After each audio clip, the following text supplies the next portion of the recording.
Welcome dear learners to my channel again. और मेरा channel deal कर रहा है with UGC NTA NET SET JRF in education के साथ, जो कि पेपर नंबर 2 है। और हम कर रहे हैं 6 यूनिट जो कि है रिसर्च इन एजुकेशन का बी सेक्शन। चलिए देखते हैं क्या क्या पॉइंट्स हमारे रह गए थे, क्या क्या हमने कंसेप्ट आज करने हैं।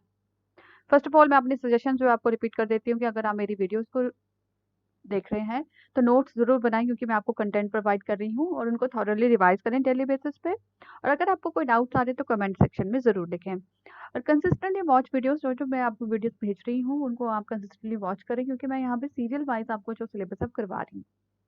मेक टाइम टेबल, आपने टाइम टेबल ज़रूर बनाएं, क्योंकि एग्ज़ाम अगर दिसंबर में भी होता है तो हमारे पास इट्स हार्डली 3 मंथ्स, तो आपने जल्दी से इसको कंप्लीट कर लेना है। Do subscribe to get notification, subscribe जरूर करें ताकि आपको नोटिफिकेशन मेरी नई वीडियोस की आती रहे और आप उनको फॉलो करते रहें।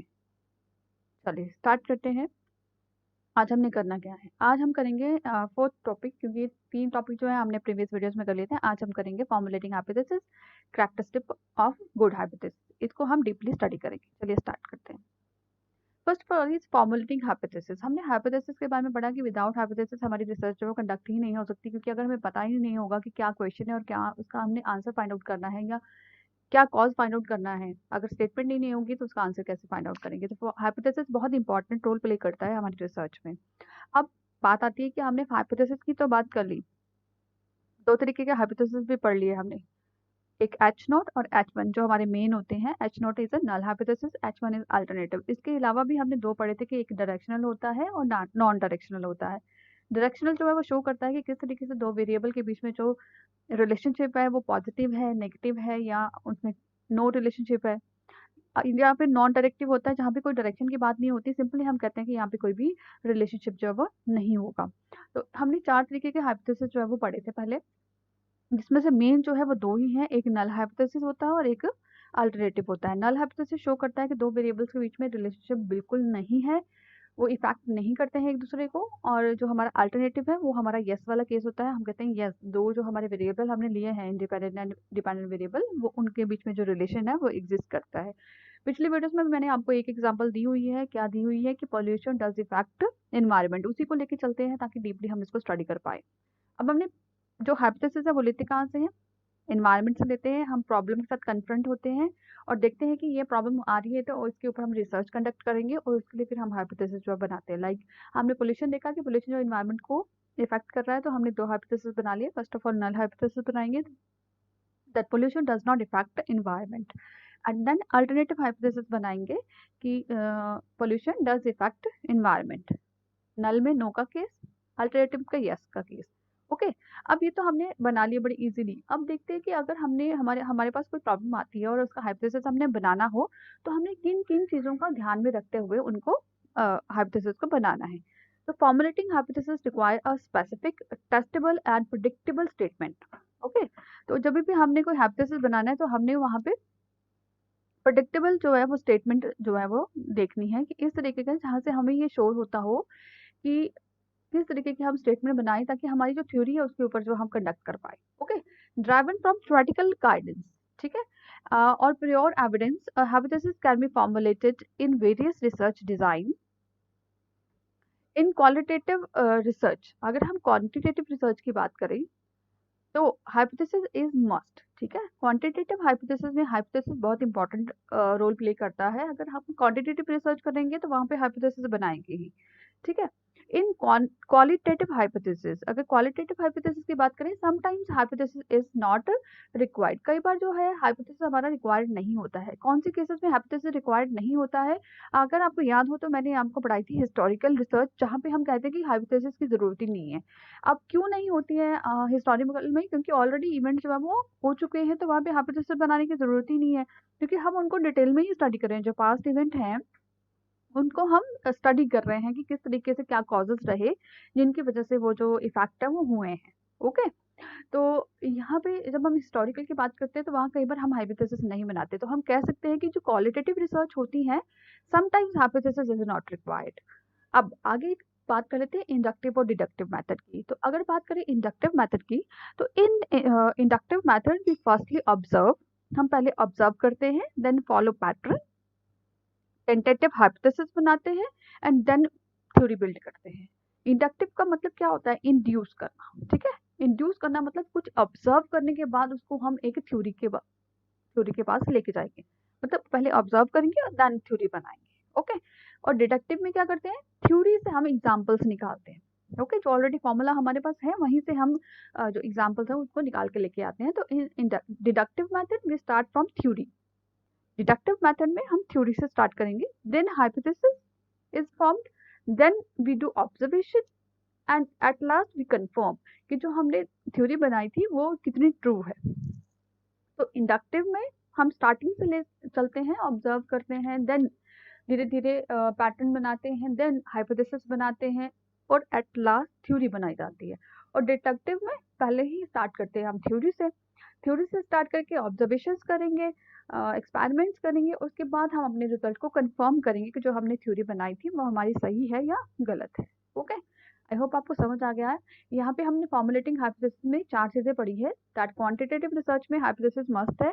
अगर हमें हाइपोथेसिस नहीं बनाते तो क्वांटिटेटिव रिसर्च जो हम एक्सपेक्ट नहीं कर सकते हैं कि वो परफॉर्म हो। ओके, तो फर्स्ट स्टेप ही है कि हमने पहले हाइपोथेसिस यहाँ पे बनाना है, देन अपना एक्सपेरिमेंट परफॉर्म करना है। क्वालिटेटिव रिसर्च में समटाइम्स हम हाइपोथेसिस नहीं बनाते, और मैंने बता भी दिया आपको कि हिस्टोरिकल रिसर्च जब हम करते हैं, क्वालिटेटिव रिसर्च की एक टाइप है हिस्टोरिकल रिसर्च, वहाँ पे हम हाइपोथेसिस नहीं बनाते हैं, वहाँ पे हाइपोथेसिस बनाने की जरूरत नहीं होती है।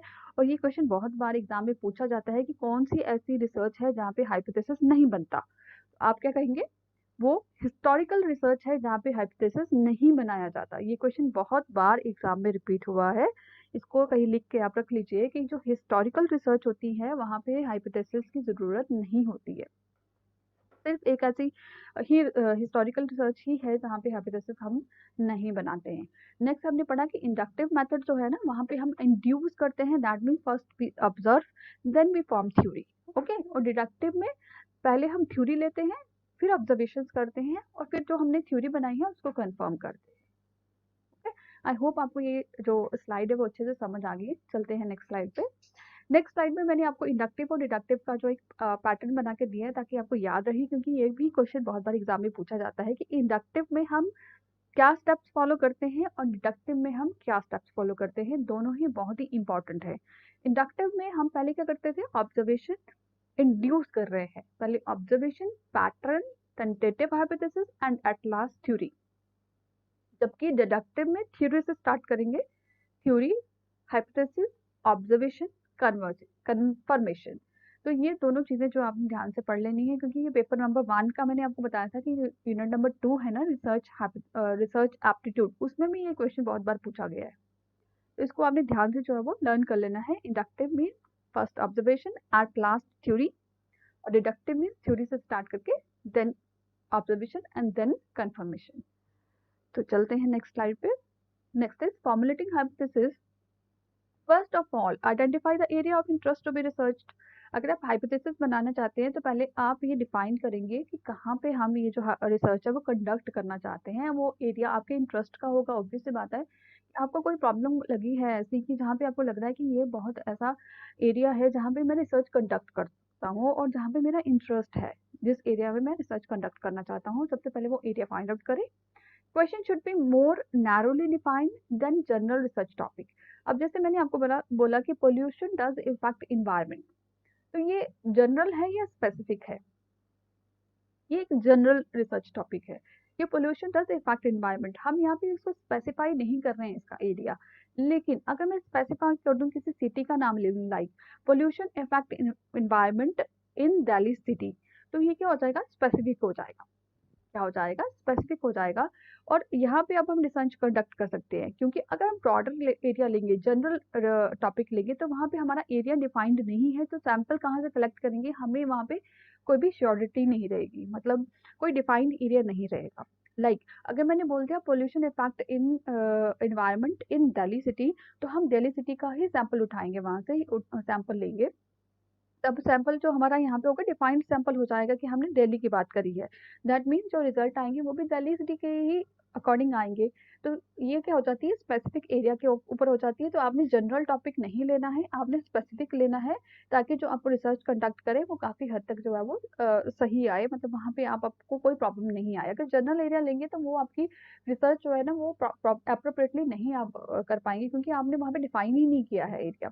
तो फर्स्ट ऑफ ऑल जब क्वेश्चन बनाएँगे तो आपने वहाँ पे डिफाइन ज़रूर करना है, मेंशन ज़रूर करना है आपका एरिया जो है। ओके? तो क्वेश्चन आपने नैरोली डिफाइन करना है, स्पेसिफिक डिफाइन करना है, लिमिटेड डिफाइन करना है, ताकि उसी एरिया का जो आप डाटा लें और उसके ऊपर एक्सपेरिमेंट कर सकें। ओके, जनरल अगर सैंपल बहुत बड़ा सैंपल ले लेंगे आप, तो फिर आपका जो रिजल्ट है वो सही नहीं आता, क्योंकि सैंपल एरर होने के बहुत ज़्यादा चांसेस हो जाते हैं। तो आपने स्पेसिफिक एरिया ही वहाँ पे लेना है। At least 2 variables, yes. अगर आप हाइपोथेसिस बना रहे हैं तो वहाँ पे 2 वेरिएबल का होना ज़रूरी है, क्योंकि हाइपोथेसिस में हम क्या करते हैं, 2 वेरिएबल्स का रिलेशनशिप चेक करते हैं। तो कम से कम 2 वेरिएबल होना वहाँ पे ज़रूरी है। ओके?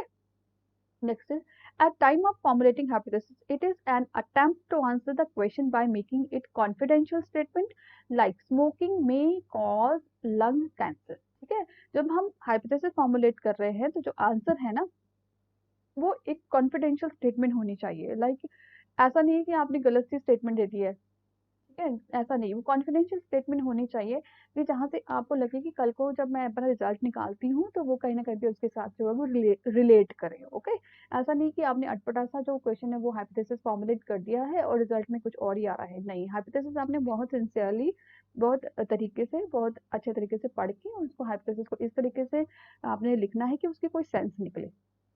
जैसे मैंने आपको यहाँ पे बताया, स्मोकिंग में कॉज लंग कैंसर, स्मोकिंग जो है वो लंग कैंसर जो है वो कर सकती है। अब इसका आंसर यस में ही आता है मोस्टली, लेकिन नो में भी आ सकता है। हम नो में अगर लेके चलेंगे तो उसको रिजेक्ट करेंगे जब हम नल हाइपोथेसिस बनाएंगे। ओके, और जब अल्टरनेटिव बनाएंगे तो तब तो यस केस में ही होगा, तो उसको हम एक्सेप्ट करने की कोशिश करेंगे जब हम अपना रिजल्ट निकालेंगे।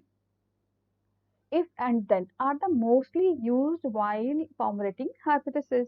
ये बहुत इंपॉर्टेंट दोनों जो आपके वर्ड्स हैं, if and then, जब भी आप हाइपोथेसिस बनाते हैं तो इनको जरूर यूज करते हैं।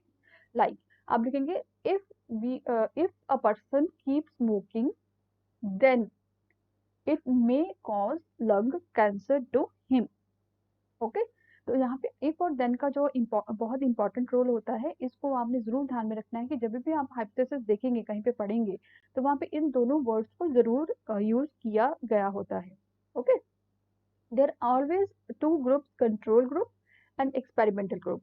जब भी आप रिसर्च कंडक्ट करते हैं तो वहाँ पे 2 तरीके के आप जो है वो ग्रुप्स लेके चलेंगे। एक कंट्रोल ग्रुप होगा जो जिनके ऊपर हमने कोई भी ट्रीटमेंट जो है वो नहीं लगानी है, और एक क्या होंगे, एक्सपेरिमेंटल ग्रुप जिनके ऊपर हम ट्रीटमेंट यूज करेंगे। लाइक अगर मैं यही रिसर्च का टॉपिक लेके चलूँ, दैट स्मोकिंग में कॉज लंग कैंसर, तो यहाँ पे 2 तरीके के आप ग्रुप बनाओगे। एक कंट्रोल ग्रुप होगा जो स्मोकर्स नहीं होंगे, और एक एक्सपेरिमेंटल ग्रुप होगा जो स्मोकर्स होंगे, क्योंकि हम एक्सपेरिमेंट किन के ऊपर कंडक्ट करेंगे, स्मोकर्स के ऊपर, क्योंकि हम चेक करेंगे जो स्मोकर्स हैं उनमें कितना लंग कैंसर के चांसेस ज्यादा हैं, क्योंकि नॉन स्मोकर्स में तो लंग कैंसर के चांसेस नहीं होंगे ना। तो हम वहां पे नहीं जाएंगे, हमारा जो एरिया है जो हमने जहाँ पे एक्सपेरिमेंट करना है वो स्मोकर्स के ऊपर है। दैट मीन्स आप 2 तरीके के डाटा इकट्ठा करेंगे, एक तो नॉन स्मोकर्स वाले और एक स्मोकर्स वाले। ओके, नॉन स्मोकर्स वाला में भी आप लंग कैंसर को चेक करेंगे, लेकिन वो हमारा ट्रीटमेंट ग्रुप नहीं है, वो हमारा कंट्रोल्ड ग्रुप है। और जो एक्सपेरिमेंटल ग्रुप है वो कौन से हैं, स्मोकर्स, और उनका भी फिर देखेंगे कि कितने उनमें लंग कैंसर के चांसेस रहते हैं। आप दोनों को फिर आप स्टडी करेंगे, रिलेशनशिप बिठाएंगे यहाँ पे कि जो स्मोकर्स होते हैं उनमें कम लंग कैंसर होता है, एंड जो जो स्मोकर्स स्मोकर्स नहीं होते हैं जो उनमें कम लंग कैंसर होता है, और जो स्मोकर्स होते हैं उनमें ज्यादा लंग कैंसर के चांसेस रहते हैं। तो यहाँ पे आपने 2 जो है रिलेशनशिप जो जरूर बिठाने हैं, कंट्रोल ग्रुप में और एक्सपेरिमेंटल ग्रुप में। Okay, there is no significant differences between smokers health and non smoker health. अगर आप अगर नल हाइपोथेसिस बनाएंगे तो वहां पे हमेशा आप क्या लिखते हैं, there is no significant differences between smokers health and non smokers health. और ऑलरेडी आप लोग डेजर्टेशंस करके आए हैं और आपने कहीं ना कहीं अपने डेजर्टेशन में हाइपोथेसिस बनाए हुए हैं, तो आपको पता है कि जब हम स्टेटमेंट बनाते हैं ना, दो जो हम नल हाइपोथेसिस बनाते हैं एंड अल्टरनेटिव बनाते हैं, तो वहां पे हम बेसिकली क्या लिखते हैं, क्या वर्डिंग यूज करते हैं, हम यूज करते हैं wording there is no significant differences between smokers health and non smokers health. अगर अल्टरनेटिव बनाएंगे तो बोलेंगे आप there is significant difference between smokers health and non smokers health. I hope आपको यहाँ पे समझ आ गया है अच्छी तरीके से कि हमने यहाँ पे किस तरीके से हाइपोथेसिस जो है वो फॉर्मुलेट करना है। सबसे पहले तो आपका जो एरिया है आपके इंटरेस्ट का होना चाहिए, आपने जो हाइपोथेसिस बनाना है वो डिफाइंड होना चाहिए वहाँ पे एरिया। जनरल आपने रिसर्च टॉपिक नहीं बनाना है, कम से कम 2 वेरिएबल्स होने चाहिए। वो जो स्टेटमेंट है वो कॉन्फिडेंशियल टाइप होनी चाहिए, ऐसा नहीं कि उसका कोई मीनिंग नहीं है, वो सेंसिबल होनी चाहिए।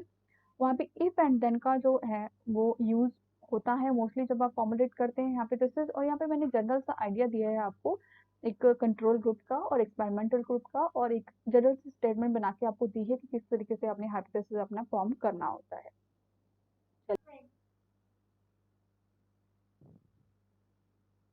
चलिए अब बात कर लेते हैं कि जो हमने हाइपोथेसिस बनाया है अब उसको टेस्ट कैसे करेंगे। तो टेस्टिंग हाइपोथेसिस के लिए पहला स्टेप क्या होता है कि प्रॉब्लम को डिफाइन करना। लाइक हमने प्रॉब्लम डिफाइन कर ली कि जो स्मोकर्स है उनकी जो हेल्थ है वो इफेक्ट होती है या नहीं होती है। तो यहाँ पे हमने ले लिया कि जो नॉन स्मोकर्स हैं एंड जो स्मोकर्स हैं उनके बीच में हम एक रिलेशनशिप चेक करेंगे, उनमें हम डिफरेंस चेक करेंगे कि डिफरेंस है या नहीं है। ठीक है, ये हमारी प्रॉब्लम होगी कि जो स्मोकर्स हैं एंड नॉन स्मोकर्स हैं दोनों की हेल्थ में डिफरेंस है या नहीं है। ओके, नेक्स्ट है clearly state the null hypothesis and alternative hypothesis. अब हम क्या करेंगे, दो हाइपोथेसिस पहले से ही बना के रख लेंगे। कौन सी, एक एच नोट जो कि अनल हाइपोथेसिस होगा, नेक्स्ट होगा H one that is alternative hypothesis. अब नल हाइपोथेसिस में कहेंगे हम कि there is no significant difference between the health of smoker and the health of non smoker. Similarly alternative में करेंगे there is significant difference in smokers health and non smokers health। Okay, तो दोनों जो हमने हाइपोथेसिस है वो अच्छे से लिख लेने हैं। नेक्स्ट आएगा चूज द रेलेवेंट टेस्ट। अब हमारे जो डाटा हम इकट्ठा करेंगे उसके बेसिस पे हम टेस्ट यहाँ पे जो है वो रेलेवेंट टेस्ट है वो उसको चूज करेंगे। लाइक हमने टी टेस्ट लगाना है, जेड टेस्ट लगाना है, किस तरीके का टेस्ट हम अप्लाई करेंगे हमारा रिजल्ट आए। एंड एप्रोप्रिएट प्रोबेबिलिटी डिस्ट्रीब्यूशन की जो हमारा सैंपल है वो किस तरीके से डिस्ट्रीब्यूट है वो हमने यहाँ पे चेक कर लेना है।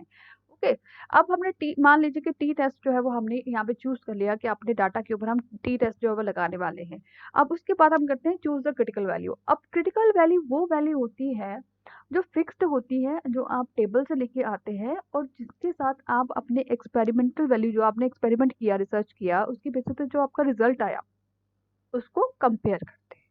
ओके, क्रिटिकल वैल्यू वो फिक्स्ड वैल्यू होगी जो आप टेबल से लेके आएंगे और उसको कंपेयर करेंगे जो आपने एक्सपेरिमेंटल वैल्यू है हमारी, जो एक्सपेरिमेंट करने के बाद रिजल्ट जो हमारा आया है उस वैल्यू को क्रिटिकल वैल्यू के साथ आप कंपेयर करेंगे। क्रिटिकल वैल्यू कैसे आती है? क्रिटिकल वैल्यू के लिए सबसे पहले आपको सैंपल चेक करना पड़ता है कि अगर तो हमारा सैंपल जो है वो ग्रेटर देन 30 है, मतलब 30 से ज्यादा हमारे पास वैल्यू है, देन फिक्स्ड वैल्यूज होती हैं according to the significance level. माइक, अब सिग्निफिकेंस लेवल क्या होते हैं, आपने सिग्निफिकेंस भी डिटरमाइन करना है। यहाँ पे सिग्निफिकेंस लेवल जो दो टाइप के होते हैं, एक तो होता है 0.01 और एक होता है 0.05। दो ही सिग्निफिकेंट लेवल होते हैं जिनकी बेसिस पे आप क्रिटिकल वैल्यू है जो वो चूज कर लेते हैं, और जो आपकी क्रिटिकल वैल्यू होगी वो फिक्स्ड होगी। लेकिन अगर आपका जो सैंपल है वो लेस देन 30 है, देन आपको टेबल में से degree of freedom and significance level के हिसाब से वहां पे वैल्यू जो वो पिक करनी होती है। अगर तो आपका जो सैंपल है ग्रेटर देन 30 है देन फिक्स्ड वैल्यू होंगी जो चेंज नहीं होंगी। लेकिन अगर आपका डाटा जो है लेस देन 30 का है देन आपको टेबल से जो वैल्यू है वो उठानी पड़ती है और वेरी करती है। क्रिटिकल वैल्यू वो होती है जिनके साथ कंपैरिजन होता है। एक्सपेरिमेंट वैल्यू वो होगी जो आप निकाल के लेके आते हैं अपने कैलकुलेशन के बेसिस पे, या आप उसको कैलकुलेटेड वैल्यू भी कह सकते हैं, जो आपने कैलकुलेट की है उसको कंपेयर करेंगे विद क्रिटिकल वैल्यू। ओके, अब क्रिटिकल वैल्यू में कुछ इंपॉर्टेंट पॉइंट्स हैं जिनको आपने ध्यान में रखना है। फर्स्ट ऑफ ऑल होता है डिटरमाइन सिग्निफिकेंस लेवल। आप सिग्निफिकेंस लेवल लेके चलेंगे, या तो 0.01 पे चेक करेंगे या फिर 0.05 पे चेक करेंगे। Compare test static and critical value. जो आपने टेस्ट स्टैटिक निकाला है, जो आपने अपनी वैल्यू निकाली है कैलकुलेट करने के बाद, और जो क्रिटिकल वैल्यू है उन दोनों को कंपेयर किया जाता है कि कितना डिफरेंस है, अगर तो वो उसके आसपास आएगी तो आप बोलेंगे सिग्निफिकेंस डिफरेंस है, अगर आसपास नहीं आएगी तो आप बोलेंगे कि वैल्यू मैच नहीं कर रही है, दैट मीन्स सिग्निफिकेंस जो हमारा रिलेशनशिप है वो नहीं है। Next is determine degree of freedom, फिर आप डिग्री ऑफ फ्रीडम भी चेक करेंगे कितनी डिग्री ऑफ फ्रीडम के ऊपर आप अपना जो डाटा है वो कैलकुलेट कर रहे हैं। डिटरमाइन इफ वन और टू टेल्ड टेस्ट, जो आपका टेस्ट है वो टू टेल्ड है या वन टेल्ड है, इसको भी चेक किया जाता है। Next, compute relevant test static, जो आपके रेलेवेंट टेस्ट स्टैटिक है उसको कम्यूट करते हैं, आप उसको कैलकुलेट करते हैं। अब does the test static fall in the critical region, क्या जो आपने अब डाटा निकाला है, जो आपने रिजल्ट निकाला है, कैलकुलेटेड वैल्यू है आपकी, वो हमारी क्रिटिकल रीजन में अगर तो लाई करती है तो आप जो नल हाइपोथेसिस है उसको रिजेक्ट नहीं करेंगे। Do not reject null hypothesis. Okay, अगर हमारा जो स्टैटिक जो है, हमारा टेस्ट स्टैटिक है, वो अगर क्रिटिकल रीजन में फॉल कर जाएगा तो आप अपनी नल हाइपोथेसिस को रिजेक्ट नहीं करेंगे। और अगर ये क्रिटिकल वैल्यू जो सॉरी अगर आपकी जो स्टैटिक जो है वो अगर क्रिटिकल रीजन में फॉल करता है, देन आप अपना नल हाइपोथेसिस जो है वो रिजेक्ट कर देंगे और हमारी जो थ्योरी है वो यस हो जाएगी, हमारी जो थ्योरी है वो सही हो जाएगी। लेकिन अगर जो टेस्ट स्टैटिक है वो फॉल नहीं करता है क्रिटिकल रीजन में, हमारी दोनों वैल्यूज मैच नहीं करती हैं, देन आप जो नल हाइपोथेसिस है उसको जो है वो रिजेक्ट नहीं करेंगे। दैट मीन्स जो हमने थ्योरी बनाई थी वो हमारी जो है वो फॉल्स हो जाएगी, जो हमारा रिजल्ट आएगा वो क्या हो जाएगा, फॉल्स में आएगा। ओके, दोबारा रिपीट करती हूँ, अगर तो टेस्ट स्टैटिक जो है वो क्रिटिकल रीजन में आता है, देन आप नल हाइपोथेसिस को रिजेक्ट करेंगे, जो हमारा मोटिव भी होता है। हम नल हाइपोथेसिस इसलिए बनाते हैं ताकि हम उसको रिजेक्ट करें और हमारी थ्योरी यस में हो जाए। अगर ये नहीं फॉल करता, हमारी जो वैल्यूज है वो मैच नहीं करती हैं, then do not reject null hypothesis, फिर नल हाइपोथेसिस रिजेक्ट नहीं होगा और आंसर क्या आएगा, there is no significant difference between smokers health and non smokers health.